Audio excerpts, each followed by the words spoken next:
Hello. ভাইজান আসসালামু আলাইকুম। ওয়ালাইকুম আসসালাম। ভাইজান আমি আসম ফিরোজ। জি বলেন। ছোট্ট একটু কথা যদি আপনি অন্যভাবে না নেন এই ব্যাপারে বলেন। আমরা কি একটা অর্ডিন্যান্সের মাধ্যমে কিছু ব্যাখ্যা দিয়ে এই পরিস্থিতিটাকে কুল করতে পারি? ইফ ইউ নট মাইন্ড আমার সাজেশনটা লজ্জা দেবেন না আমারে, আমি না বুঝিয়ে কইলাম।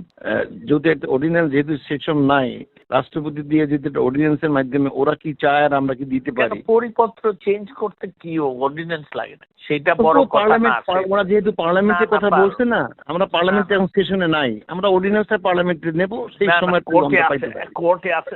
এখন কোর্টে থাকলে কি রাষ্ট্রপতি একটা তাদের সাথে একটা নেগোশিয়েট করার জন্য একটা টিম বানানো হয়েছিল দুপুরবেলা। এখন তো আবার মাননীয় প্রধানমন্ত্রী হার্ড লাইনে চলে গেছে।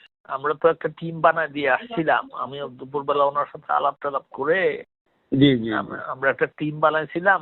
সে নানক ভাই, তারপরে কি বলে নফেল আর আরাফাত, তারা তিনজন মিলে ওদের সাথে একটা আলাপ আলোচনা করবে। এখন এখন তো সেটা আবার আমি দেখি, আমি রাত্রে আবার ওনার সাথে কথা বলবো, দেখি।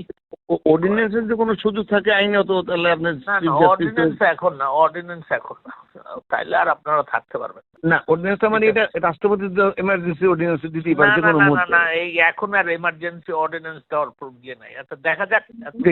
ঠিক আছে, থ্যাংক ইউ। আমি আপনার কাছে শেয়ার